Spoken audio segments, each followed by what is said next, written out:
Nagita Slavina kini sedang mengandung anak keduanya dengan Raffi Ahmad. Diketahui usia kehamilannya memasuki 5 bulan. Perut Nagita pun sudah terlihat membuncit. Dalam penampilan terbarunya, Nagita terlihat berfoto bersama sang ibu mertua dan iparnya, Nisha Ahmad. Nisha terlihat memeluk perut sang kakak ipar. Sementara itu, Raffi Ahmad disebut-sebut sangat protektif dengan sang istri yang sedang hamil itu.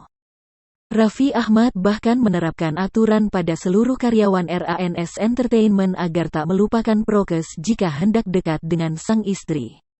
Tak hanya makin protektif, Raffi Ahmad nampaknya tak sabar menanti kelahiran anak keduanya. Anak kedua Nagita dan Raffi Ahmad diketahui berjenis kelamin laki-laki lagi.